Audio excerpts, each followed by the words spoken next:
Hi Sally, thank you for joining me today for our Women Who Make It Happen series. Thank you very much for the invite. You're welcome. Would you be able to introduce yourself and tell me about your current role? Of course. So I'm Sally Beavan and I am the Chief Operating Officer of the Corporate and Commercial Bank for Santander. I am proud mother of two children who are my two beautiful daughters who are 11 and 14. Oh, very good.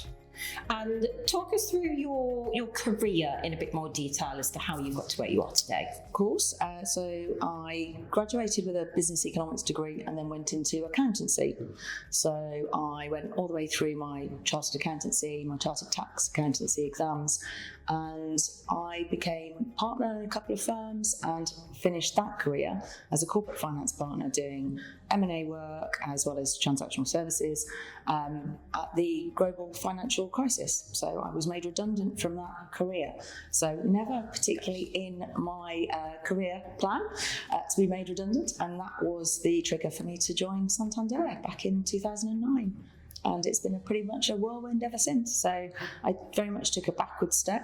Having been a partner, I went in then as a far lower grade to learn banking.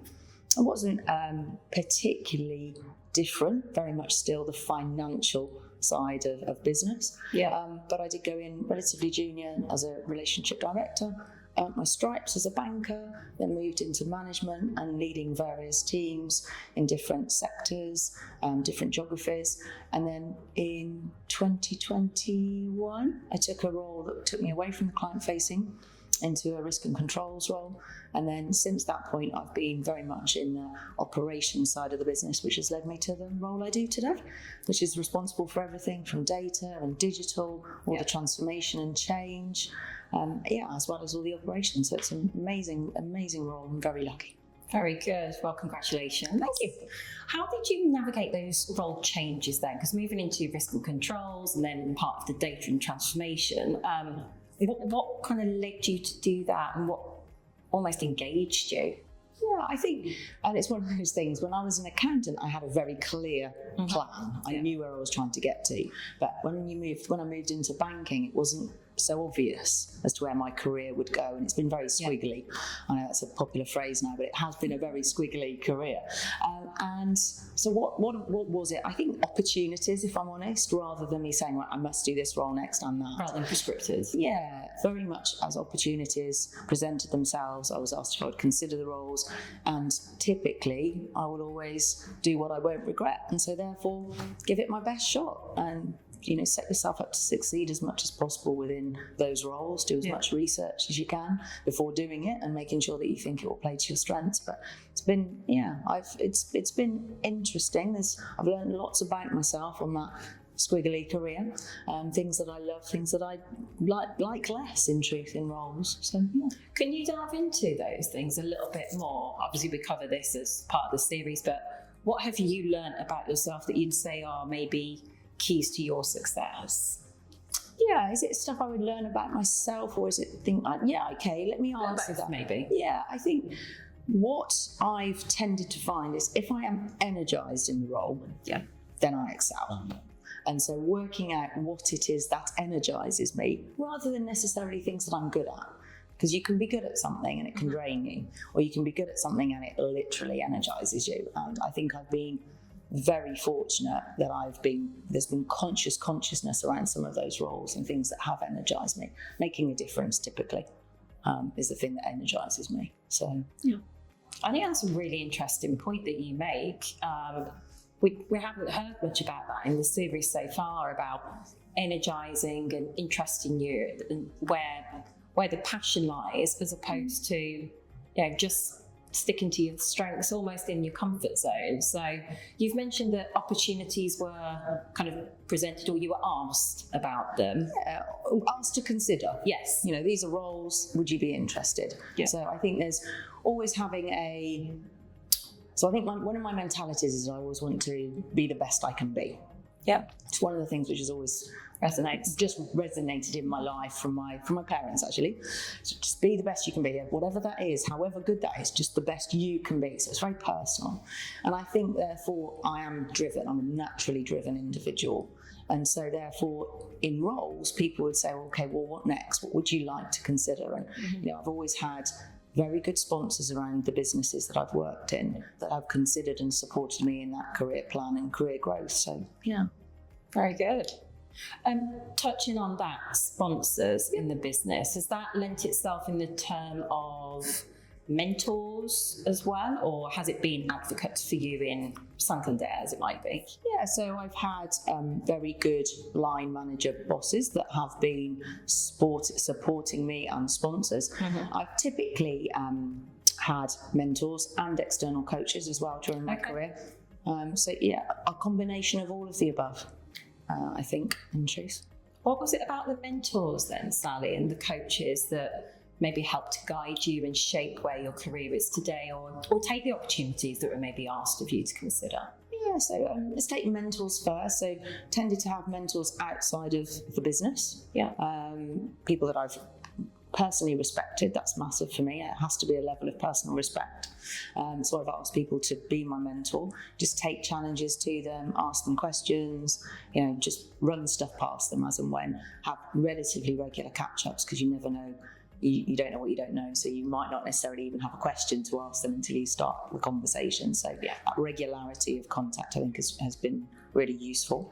I think in terms of coaches, so much. I've learned so much from the coaches. I think don't assume is probably one of the main ones. Yeah. Think about preparing your impact at all times. So you can't necessarily prepare the content because you don't know what's going to come up, but you can always prepare yourself, and you can always be prepared for what impact you want to have on others.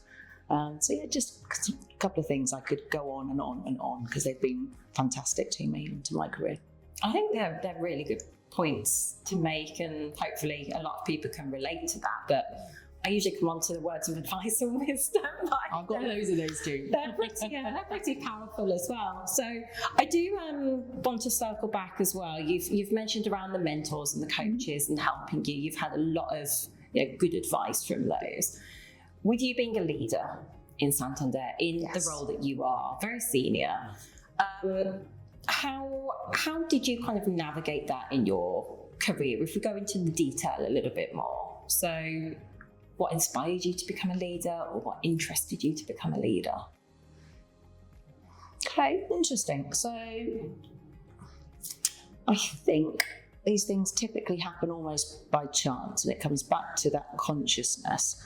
So if I've had a good day or a week and you reflect on what it was, it became apparent to me that through helping others and the cause almost being greater than me, was where I got my energy, I got my passion, I got my drive. So moving from being just a team player to the team leader and supporting others, and the team win was so much greater. And so with that just came huge satisfaction, job satisfaction and happiness. I can very much relate to that. So you're saying a lot of things that strike a chord. And what would you say about that leadership style then, where it is with your team?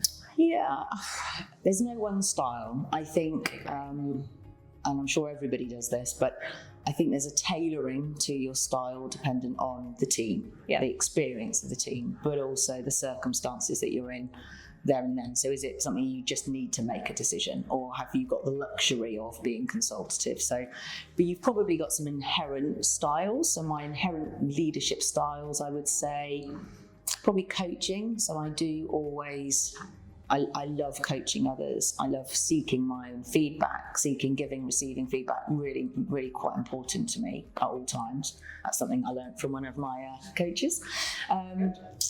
I think I'm quite consultative and have a democratic approach. I've always welcomed that style in others. So if I've been consulted and been taken on that journey, you get my buy-in. So I think I've probably learned from others to do that, and you replicate some of the positives you see.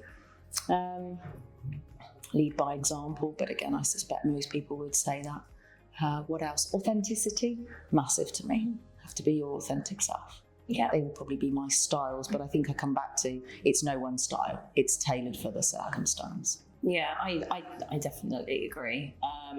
situational, individual as well with different team members. And it will change. Yes, I'm sure my style has changed and evolved. As well as I've learned, and you learn from your mistakes. Probably more so than when you don't make mistakes. In truth. Yeah, absolutely. You mentioned you're a mum as well, yes. too. So, you know, holding the fort with your senior role and obviously with the family commitments. How do you try and balance that, Sally, as well, so you get the best out of both? Yeah, I struggle with the word balance. This might be interesting, I don't know. It is obviously a balance, but my children are my number one priority, no question. But I have always worked full-time, and that has been my conscious choice. Yeah. So nobody's asked me to do it. It's always been my choice. My children have known it's my choice. I think it was easier when they were younger because you'd leave them somewhere and they'd still be in the same place, whereas all of the sporting activities mean that it is a challenge. How do I physically do that? I have a raft of friends and support that make it happen. But actually, I come back to the fact that my number one priority, so when they're safe and well and happy and doing their thing, I concentrate on my work. But you can have it all. I firmly believe you can have it all. It's almost like the dichotomy, isn't it? It's people say sometimes, and I know this was maybe a legacy challenge, you could either have one or the other, being a successful female, or you choose. Yeah. But I think we've come a long way in the industry where you can do it very successfully. So yeah, I think so. And I also think, go back to conscious choice. There's no right or wrong answer. It is whatever is right for the individual. So that might be to be a full-time mum, might be to be a full-time worker, it might be to be part-time. Yeah. It's whatever it suits you. But I've had, I love a good analogy. They don't always work, but this one I think worked quite well. It was a senior director of mine, and she was saying, I think I've reached my own glass ceiling. That's interesting. Why is that? And she said, well, I don't think I can go to the next level with my children. I said, okay, personal choice. So you need to choose, and you need to be happy with that choice. But analogy, here we go, if you have a double bed today and you want a king size bed, you wouldn't assume that your linen from your double bed is going to fit your king size bed. Yeah. You'd consciously go out and you'd buy a new duvet, a new duvet set. Bear with me. The point is, if you are in that double bed, you accept that you're going to stay in that double bed, or you go out and you make it work for your king size bed. And that's exactly the same, I think, with a career. You choose that you're happy in this role. Not everybody needs to or wants to go to the next level. It's whatever is right for you as a person. Yeah, But if you make that conscious choice, then realise that things change and you just get that support. And if you want it badly enough, you will make it work. Yeah.